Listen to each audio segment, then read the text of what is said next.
Okay, guys, so admittedly, I'm a little nervous about doing this one because, like, Star Wars fans, Star Trek fans, they're very passionate about their fandoms. And a lot of people did not like the first 2 seasons of Picard, and I didn't hate them, I just didn't love them. It wasn't the same feeling I got while watching Star Trek Next Generation or the movies. And I grew up watching TNG. My first episode was Genesis, which I don't know if it was the best episode for a 4-year-old to watch. It was, I guess it just scarred me for life. I don't know. But I grew up watching TNG. I love Captain Picard. I love Riker. I love Geordi, Worf, Deanna, and Beverly, and Guinan, and Lieutenant Broccoli, and Q.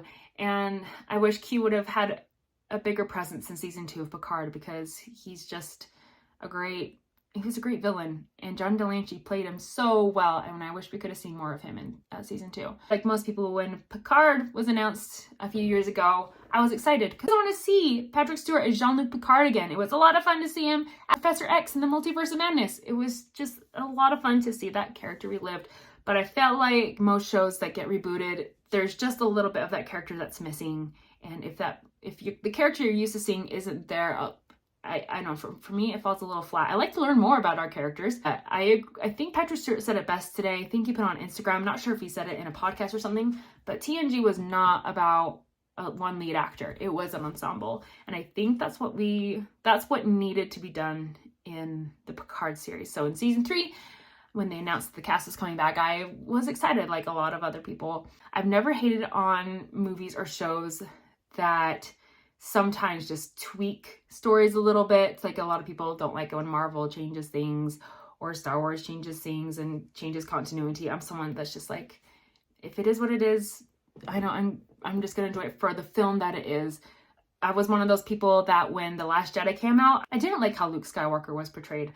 And so as long as you keep my character's integrity and bravery and heroism within the show and the movie, I'm totally fine with it. So, Picard, season 3, episode 1. We obviously get to see Patrick Stewart again as Jean-Luc Picard. He gets a distress signal from Beverly Crusher. She's in trouble. Needs some help, obviously. So, who does he call? Number 1, Will Riker. And they go together to rescue Beverly Crusher. I'll only probably get that far with what happens in this episode. But with them. If you haven't seen season 1 and season 2 of Picard, you need to have seen any of it. You just need to know who Raffi is. She was in season 1, season 2. She hasn't teamed up with Picard and Riker yet in this season, but she's off kind of on her own quest. She's learned of a very destructive weapon that could destroy Starfleet, and obviously that's somehow going to tie in with what Riker and Picard are doing. So outside of Riker being seen in this episode, like I said, we saw Crusher, but there was mention of Worf and Geordi and Deanna. And there actually was a little mention of Tasha Yar, which we know she's going to be in it. Don't know how, but we'll see.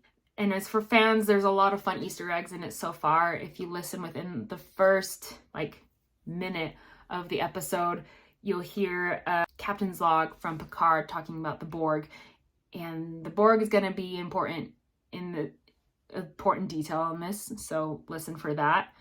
There's a mention of Elbert, which has something to do with the Borg. And another little fun Easter egg for all of us is that Picard still has his flute from the Inner Light that beat 7-9 for a little bit, and how she's still trying to find her place within the Federation and within Starfleet as a former Borg. And it's clear that the captain that she's with hates the Borg and prefers that she go by Monica Hansen instead of 7 of 9. That's as far as I'll go within this episode. But as a fan of TNG, as a fan of keeping characters' integrity, so far this episode is doing it. I can't say for the rest of the season. I haven't seen it. Maybe give it a try. I thought it was pretty good.